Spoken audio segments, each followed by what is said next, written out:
Hi guys, and welcome to another Watch Geek video and another unboxing and first impressions.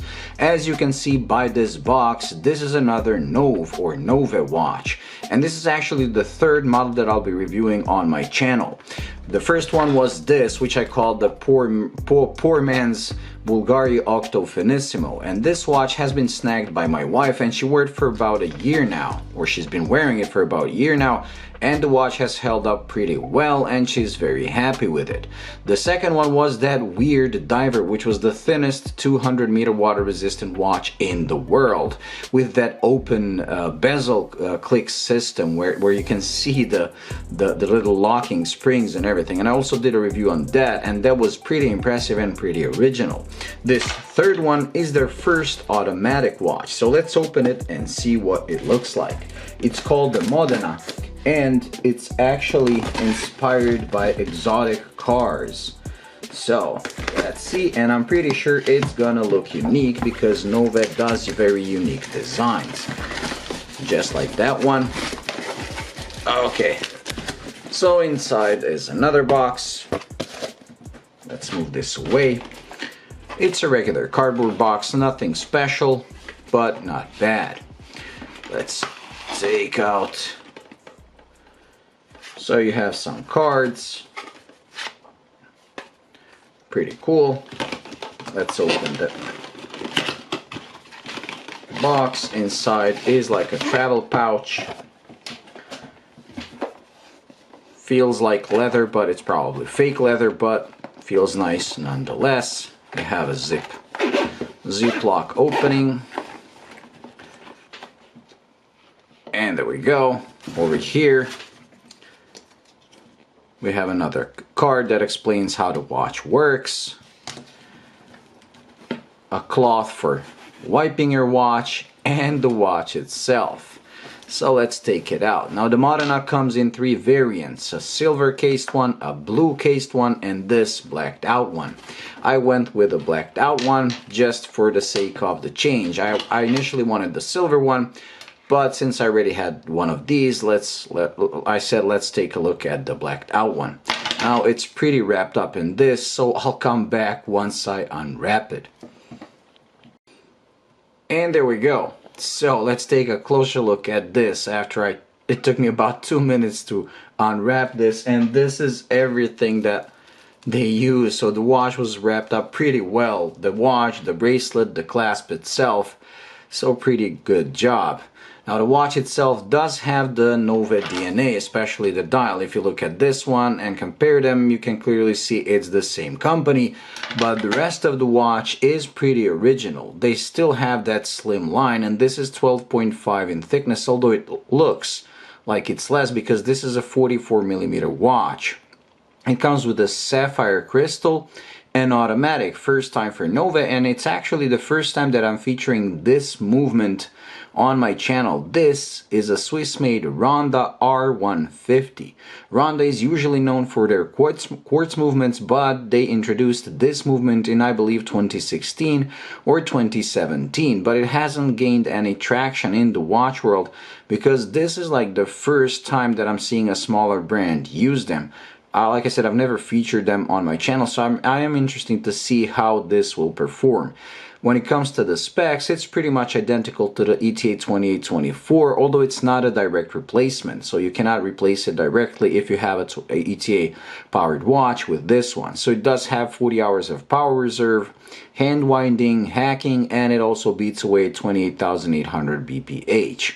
Like I said, a pretty cool movement, but I've never seen a brand so far that use it. I know there are some brands, but I never featured one on my channel, so this is a first for me. The sapphire, as you can see, has anti-reflective coating. It's curved and it's a double domed curve, but it's a slight dome, so I really like it because it's very legible. And the watch does look pretty thin, but the most amazing part of the watch is the way they integrated these lugs into the case. It seems like the case and the lugs are two separate parts, and I can't wait to do the full review where I'll be taking a closer look at this using macro camera and everything, macro lens, to see how this looks up close. The end links are also solid and look pretty well integrated to the case, and the bracelet looks pretty original. It's an H-link bracelet, or at least it looks like that, with the brushed main links and polished center links, while the clasp is the same as on this one. So it's machined, and as you can see, it's a butterfly clasp with a male and female part. So when you close it, you first have to close the female part and then the male part. I do like this added detail of a silvered out logo. It does come with an exhibition case back, and we can take the first look at the Ronda R150. And it looks pretty cool. Let's see the rest of the watch. Now this watch is, like I said, inspired by exotic supercars, and this is supposed to be like an air intake. This is supposed to mimic the brake rotors and calipers, and this grill is like the vents on the hood. So pretty cool, and like I said, original design. The watch is 200-meter water resistant, and as you can see, it hacks. You have a quick set date, it winds, and the crown is a screw-in type. It's also signed. So let's put it on my wrist and see how it looks. But like I said, this is a 44mm watch by 12.5. It doesn't seem like it's 12.5 because of the size. It looks much slimmer, but that's because the watch itself is rather big. Now I wonder how this is gonna look on my wrist. It should be too big for me, but as you can see, it kind of hugs the wrist because of these sloping lugs and the sloping bracelet.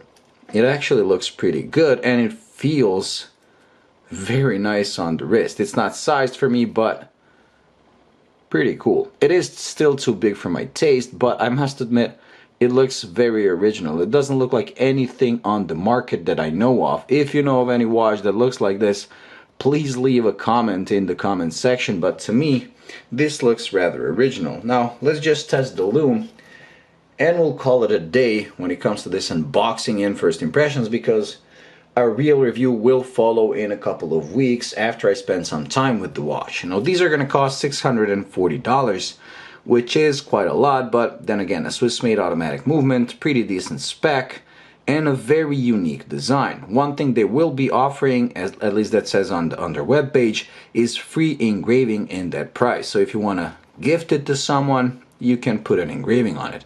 So let's zoom in, let the camera focus, and we'll be doing a lume shot.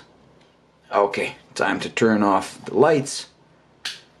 And there we go. So, as usual with Nove, it's a pretty useless lume. I mean, the lume is okay, but it's only on the hands. And this is something I actually wrote to them about, especially on their diver model, asking them to put the lume on the markers because that would make it a lot more usable.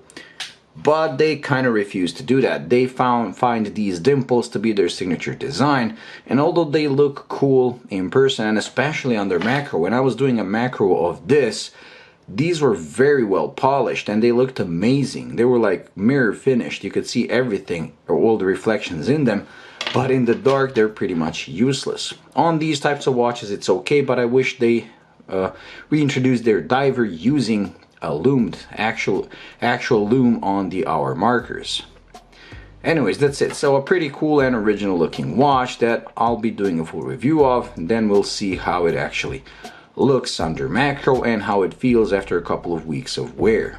Well, that's it. So thank you for watching. I hope you found this useful. If you did, please like and subscribe, and until the next video, bye.